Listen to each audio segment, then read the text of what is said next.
Good morning, good afternoon, good night, everyone. I hope you're doing well. Today is one of my favorite kind of days. There's a new bike on hand. Inside this nondescript brown box, there is indeed a bicycle. I'm excited to get it open, but before I do, I want to give a big thanks to my friends over at Jensen USA. Jensen is an online retailer here in the United States, and they are a dealer for Niner bikes. Speaking of Niner, this is the WFO, and Jensen has, at the point of filming this, a few WFOs on hand and in stock available now. I'm gonna link to the Niner WFO in the description below. Anything you purchase from Jensen, whether it be a new bike or a pair of tires, that'll help support me with making these videos happen. Beyond Jensen, I'm also supported by my friends at P&W Components, Industry 9, and Shimano. Everyone always asks, I used to work at Ibis. I worked there quite a while, 7 years. Everyone always asks, like, aren't you sponsored by them? And I've done a couple of contract videos for Ibis this year. But one of the coolest things about working with Jensen is getting to ride bikes like this one here from a brand that was totally new to me until about 1 year ago. Okay, I hope you'll all join me for this. Let me get you closer. But this is not a totally brand new bike. This is a demo bike, which is totally cool by my needs. I do not need brand new bikes to show up here. But this thing looks brand new. They told me it was ridden. Ooh. Oh, Schwalbe tires. Look at that. That's even got Industry 9 wheels. Holy cow. I gotta try the Super Gravity from what I know about Schwalbe tires. All right, who's excited? If you're excited to see this thing, hit the subscribe button. Oh, nice. A lot lighter than the last Niner I unboxed. That was an e-bike. Give me just a moment. I'm gonna unwrap this thing and then we can take a look at the whole bike put together. So here we go, the WFO. This is a 29-inch wheeled bike with 180 millimeters of travel in front and back. This thing uses a carbon fiber front triangle and swing arm. It's a dual link suspension design, though it's not the usual Dave Weigel dual link that you see on my channel, and that's totally okay. This bike here is running Fox factory suspension, which I'm a big fan of. Full XT 12-speed group set. Industry 9 10111 series hubs, which very solid. What's the engagement like in back? Wow. So I want to say it's about 100 points of engagement, so really tight engagement. And then I'm going to run this thing stock for a couple rides and let you know what I think. Thank you, Jensen. Thank you to Niner, and thanks to all of you for watching these videos. Enough of me talking. Let's see how this thing rides.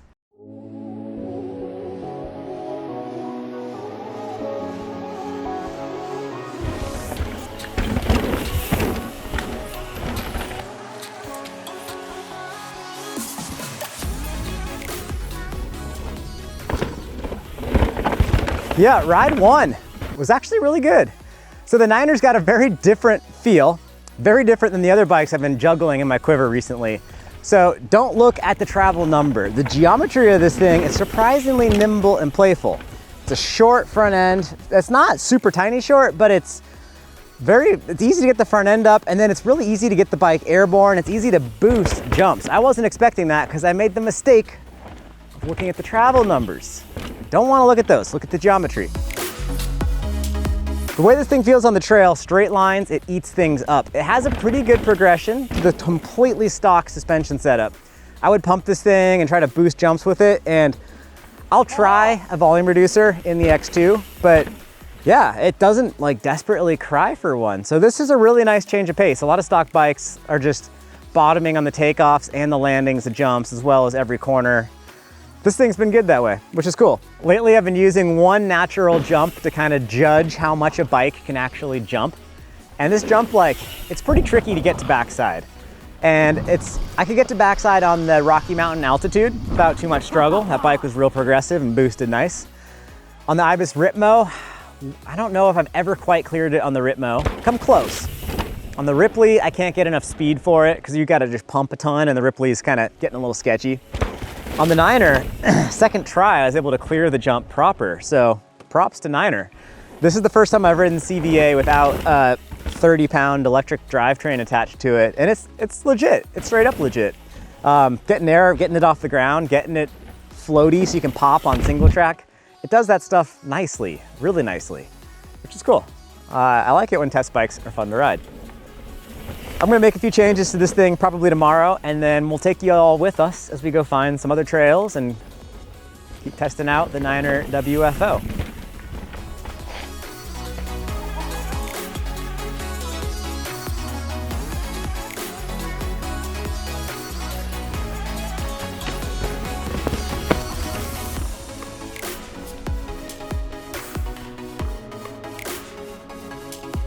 It just started raining here, and we're in the Northwest. This rain's probably not gonna stop till around July. So I need to do a tire that's a little bit more aggressive. It's a Hans Dompfenbach Magic Mary. Yeah, Magic Mary. I think it's the, what's the other one? A Muddy Marl?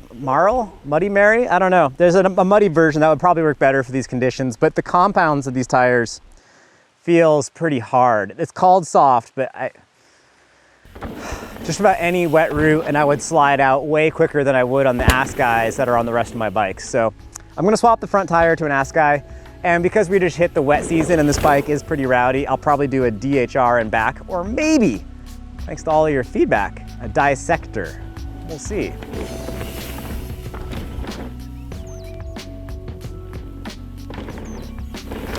I'm gonna go to, this is a 40 mil stem, and I'm gonna put definitely a 50 on here from P&W Components. This bike's surprisingly short, even when you're standing up, and it feels good.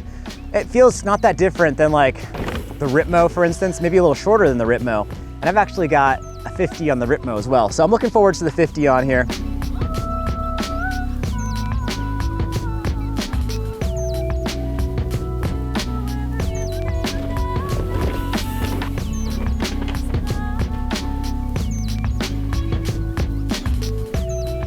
Probably my biggest two complaints right now are the tires, which I mentioned earlier, but come on, it's raining in the Northwest. It's hard to find good tires up here. The other big complaint I have is the bottom bracket height is really low. I was catching pedals all the time in corners. If I was trying to pedal and there was a slight rise to the earth, I'll catch a pedal. If I looked at it, basically the pedal would rub into the ground. These pedals I've got on here, the Cro-Mag Dagas, and then I'll probably leave these Industry 9 wheels on here. I'm an Industry 9 sponsored rider and I have a bunch of them, but these work really well and they're also made by Industry 9, so it is sponsor correct, but straight up they work great and I want to put some more time on them. Let's fast forward a couple of weeks into the next setup of the Niner. First ride on the Niner, a little bit more dialed in, has gone swimmingly well, shall we say. Yeah, because I've changed some of the contact points, the Niner's feeling a lot more like my own bike, and I feel a lot more comfortable. And that's now allowing me to push it a little bit harder. This thing was sweet. I swapped the tires over to the Maxxis. I've got an Ascai in front and a Minion DHR2 in back. And those are both the Max Grip rubber double down casing.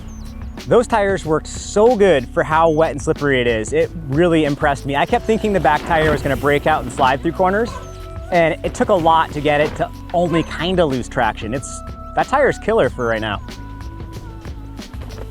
I also put on my P&W range bars, cut them down to 760, put a 50 mil stem on there, and that felt really good. That's way closer to what I ride on the rest of my bikes. The Niner's a little bit short in the top tube, which I think is a big part of why it feels so dang nimble.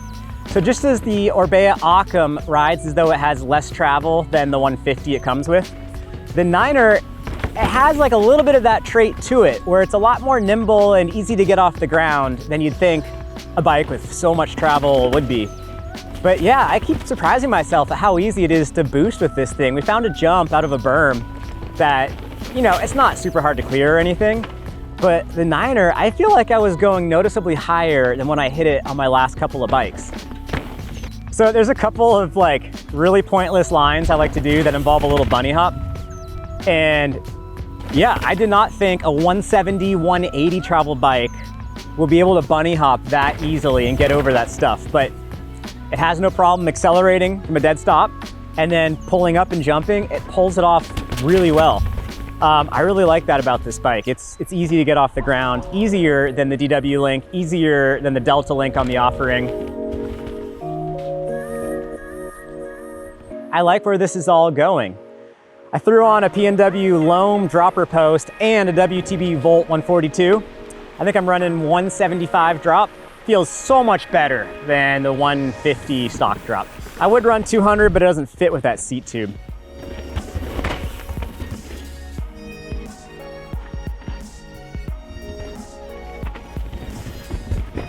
So I did swap the flip ships over to the high bottom bracket position, so I wanted that extra clearance. And I like the bottom bracket setup, but I did not like the head tube angle. It was a touch steeper than I wanted for this type of bike. And what I really didn't like was the rear suspension didn't feel nearly as good. I had to let out like 40 PSI in the shock to get it to feel about right. And it just never really felt as good. In the low position, man, the rear end feels great on this.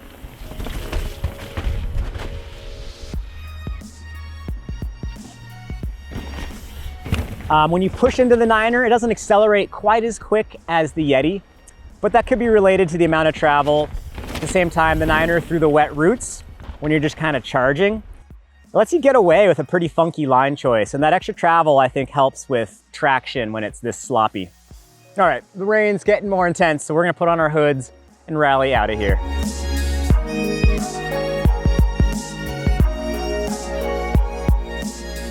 At home in the Pacific Northwest, we got hit by a ton of rain and our little town flooded out pretty badly. There was really no chance we get to actually mountain bike on our local trails with like a foot of standing water on them. So I'd never actually been to the Jensen USA headquarters, and you know, it kind of made sense to escape the cold weather and the rain and go see Jensen. So I went ahead and booked some flights for Logan and I, and we flew down from 30-degree weather to some 80-degree weather. Today's trails were more like flow trails, like heavily man-made trails, kind of in a neighborhood next to the freeway.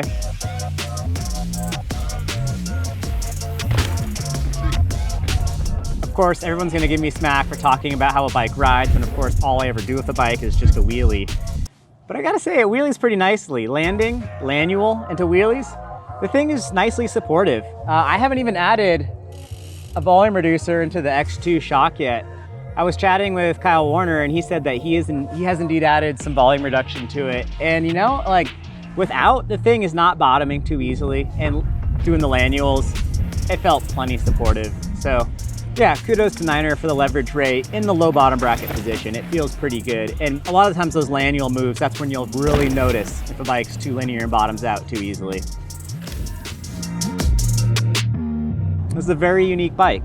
And I think it would work really well down here in Southern California, straight up. The amount of traction it has with the Niner CVA, it's really good.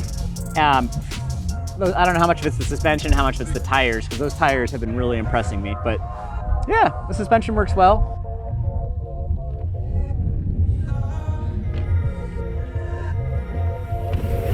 So the Niner, it has this like kind of cool star compression nut thing in the steer tube where you can put like a bottle cap on it, which makes it look sweet, but it doesn't quite hold up to hucking.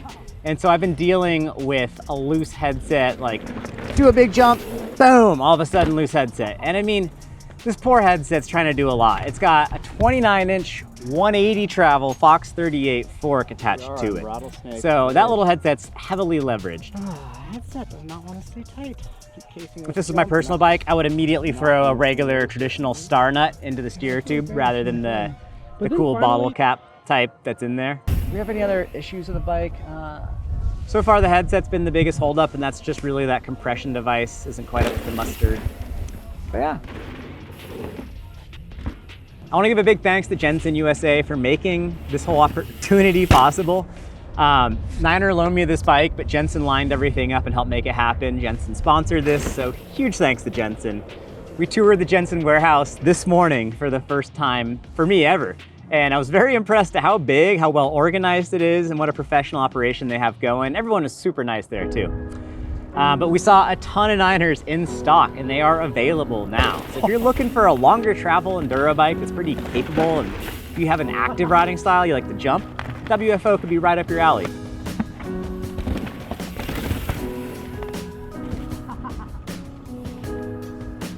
I have a link in the description below over to the Jensen listing for the Niner WFO. You can learn more about the bike there, and anything you purchase from Jensen, including a Niner WFO, I'll earn a slight commission for that, and that's a big part of how we make these videos happen, so thanks in advance. If you guys have any more specific questions for me on the WFO, leave them in the comments down below. I'll try to get back to you if it's within the next week or so. If you have ridden a Niner WFO, please do leave me a note in the comments below. It's a unique bike, a lot of traction, but still very playful and feels nice. Again, thanks everyone.